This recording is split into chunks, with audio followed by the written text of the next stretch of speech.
రీసెంట్‌గా చనిపోయినటువంటి మన్మోహన్ సింగ్ ఈ అస్థికల నిమజ్జనం కార్యక్రమం ఉంటుంది గదా! ఆ కార్యక్రమంలో యమునా నదిలోనే ఎక్కడో కలిపారు. ఆ చితాభస్మం మొత్తం తీసుకెళ్ళి. అక్కడ మీకు కనీసం మచ్చుకకి ఎగ్జాంపుల్‌కి కూడా ఒక్కళ్ళంటే ఒక్క కాంగ్రెస్ పార్టీ నాయకులు గూడా కనిపించలేదు అనేది ఒక బిగ్గెస్ట్ కాంట్రోవర్సీగా అతిపెద్ద డిస్కషన్‌గా నడుస్తుంది. అంటే ఒకసారి అంటే కాంగ్రెస్ పార్టీకి చెందినటువంటి పెద్ద తలకాయలు, కాంగ్రెస్ పార్టీ నాయకులు ఒక్కళ్ళు కూడా మన్మోహన్ సింగ్ యొక్క అస్థి నిమజ్జన కార్యక్రమంలో ఎక్కడా కనపడల. అస్థికలు తీసుకెళ్ళి అది కూడా ఎవరో ప్రభుత్వ లాంఛనాలతో అంత్యక్రియలు జరిగాయి కదా ఆయనవి. ప్రభుత్వ లాంఛనాలతో జరిగిన తర్వాత ఎవరైతే ఆ కార్యక్రమాన్ని నిర్వహించడంలో ఉన్నటువంటి అడ్మినిస్ట్రేటివ్ ఆఫీసర్స్ ఉంటారో ప్రభుత్వం తరఫున, వాళ్ళు మన్మోహన్ సింగ్ యొక్క అస్థికల్ని మిగిలినటువంటి చితాభస్మాన్ని వాటన్నిటినీ కూడా చక్కగా ఏ రకంగా ప్యాక్ చేయాలో ప్యాక్ చేసి మన్మోహన్ యొక్క కుటుంబ సభ్యులకి అత్యంత గౌరవంగా అందించారు. అక్కడి నుంచి కాంగ్రెస్ పార్టీ వాళ్ళు ఇన్వాల్వ్ అవ్వాలి కదా! ఎక్కడా కూడా వాళ్ళు ఇన్వాల్వ్ అయినట్టు కనిపించట్లేదు. ఒక్కళ్ళంటే ఒక్క పెద్ద తలకాయలు కూడా కనపడలేదనేటువంటి ఆరోపణలు వస్తున్నాయి ఈ అస్థి నిమజ్జన కార్యక్రమంలో. ఒక్కసారి మనం అటల్ బిహారీ వాజ్పేయి యొక్క అస్థి నిమజ్జన కార్యక్రమం గురించి ఒకసారి గుర్తెచ్చుకుంటే, ఒకసారి అట్లా 5, 6 ఏళ్ళు వెనక్కెళ్ళి మనం గుర్తెచ్చుకుంటే భారత మాజీ ప్రధాని, భారత రత్నగా ఉన్నటువంటి అటల్ బిహారీ వాజ్పేయి మరణించినప్పుడు ఆయన యొక్క అస్థికల్ని, చితాభస్మాన్ని హరిద్వార్‌లో ఉన్నటువంటి గంగా నదిలో మొదట నిమజ్జనం చేశారు. తర్వాత హరికి పౌరి ఘాట్ అని ఉంటుంది అక్కడ హరిద్వార్‌లో. అక్కడ వాజ్పేయి యొక్క దత్తపుత్రిక నమిత ఆమె చేతుల మీదుగా వాటిని నిమజ్జనం చేశారు. ఆ కార్యక్రమానికి కేంద్ర హోం మంత్రి రాజ్‌నాథ్ సింగ్, అమిత్ షా అప్పుడు భారత్ పార్టీకి అది భారతీయ జనతా పార్టీకి ఆయన అధ్యక్షుడు. అట్లాగే ఉత్తరప్రదేశ్ నుంచి యోగి ఆదిత్యనాథ్, త్రివేంద్ర సింగ్ రావత్ వీళ్ళందరూ కూడా పెద్ద పెద్ద తలకాయలు అందరూ కూడా వాజ్పేయి యొక్క దత్తపుత్రిక నమిత వెంటే ఉండి వాళ్ళు మొత్తం నడిపించారు.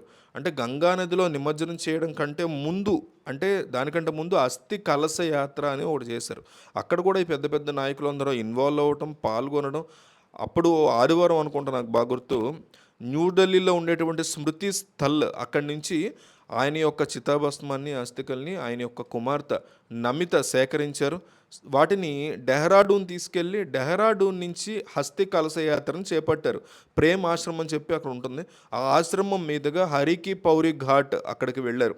అక్కడ వాజ్పేయి యొక్క అస్థికల్ని గంగా నదిలో నిమజ్జనం చేసే కార్యక్రమాన్ని, అంటే మనం భారతీయ జనతా పార్టీకి చెందినటువంటి పెద్ద పెద్ద తలకాయలు అక్కడ గమనించవచ్చు. అంటే స్పోక్స్ పర్సన్ భూపేంద్ర యాదవ్ ఆయన ఏమన్నారంటే, ఇది కేవలం ప్రారంభం మాత్రమే. వాజ్పేయి యొక్క చితాభస్మాన్ని, అస్థికల్ని మొదటగా వారి దత్తపుత్రిక యొక్క చేతుల మీదుగా హరిద్వార్లో నిమజ్జనం చేయడం అనేది జరిగింది. కానీ ఇక్కడితో ఈ కార్యక్రమం ఆగదు. వాజ్పేయి గారి అస్థికలు, చితాభస్మము భారతదేశంలోని 100కు పైగా నదుల్లో వాటిని మేము నిమజ్జనం చేయబోతున్నాము.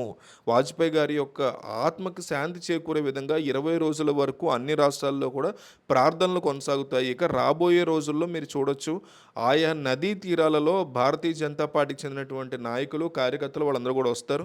భారతదేశంలోని 100 నదుల్లో వాజ్పేయి గారి యొక్క అస్థికల్ని మేము చేయబోతున్నాము అని media spokes person Bhupendra Yadav అప్పుడు బీజేపీకి ఆయన ఓపెన్గా చెప్పారు మీడియాకి. అది కూడా గుర్తుంది నాకు. ఏదేమైనా కానీ భారతీయ జనతా పార్టీ తమ నాయకులకు ఇచ్చేటువంటి గౌరవం ఏంటి, మర్యాద ఏంటి, సంస్కారం ఏంటి అనేది, భారతీయ ధర్మాన్ని వాళ్ళలో ఏ విధంగా నరనరాన జీర్ణించుకుపోయిందనేది మనకు స్పష్టంగా అర్థమవుతుంది. అదే కాంగ్రెస్ పార్టీ విధానాలని మనం ఒకసారి అబ్జర్వ్ చేస్తే, చనిపోయాడు మన్మోహన్ సింగ్, ఓకే అయితే ఏంది అన్నట్టుగా వాళ్ళ వ్యవహారం ఉందనే ఆరోపణలు అయితే వినిపిస్తున్నాయి.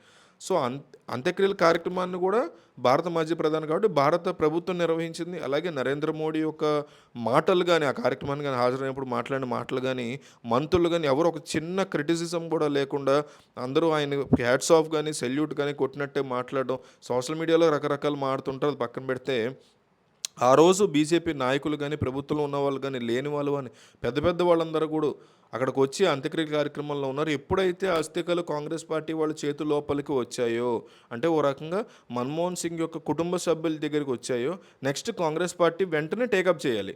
టేకప్ చేసి యమునా నదిలో ఆ కార్యక్రమాన్ని మంచిగా చక్కగా జరిగేలా చూసుకోవాలి. అసలు కనీసం అటెండ్ కూడా ఒకళ్ళంటే ఒకళ్ళు కూడా కనపడలేదు పెద్ద తలకాయలు. వాజ్పేయి మరణించిన సమయంలో నరేంద్ర మోడీ చూపించినటువంటి గెస్చర్ ఎప్పటికీ ఎవరు మర్చిపోలేరు. ప్రపంచవ్యాప్తంగా ఉన్నటువంటి అన్ని ప్రధాన దినపత్రికల్లో పతాక శీర్షికల్లో వచ్చింది ఇది.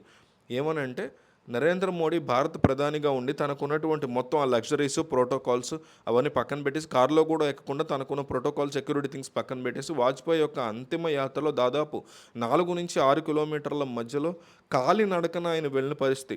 అంటే ప్రపంచవ్యాప్తంగా ఉన్నటువంటి మీడియా ఛానల్స్‌లో ఇది ఒక పెద్ద చర్చలాగా నడిచింది. పతాక శీర్షికల్లో.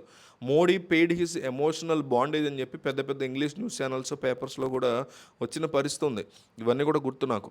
సో, గురువు స్థానంలో ఉన్నటువంటి వ్యక్తి వాజ్పేయి కాబట్టి ఆయన్ని గౌరవిస్తూ కేవలం భారత మాజీ ప్రధాని మరణించారు, ఏదో ఆయనకు అంత్యక్రియలు చేస్తున్నాం అనేది కాకుండా మోడీ స్వయంగా నడుచుకుంటూ వెళ్ళడం, మామూలుగా కారులో ఏ కార్యక్రమం జరుగుతుందో అక్కడి వరకు వెళ్ళి అక్కడే అటెండ్ అయ్యి కారులో వెళ్ళొచ్చు. ఆయనకు ఆ ప్రోటోకాల్ ఉంది.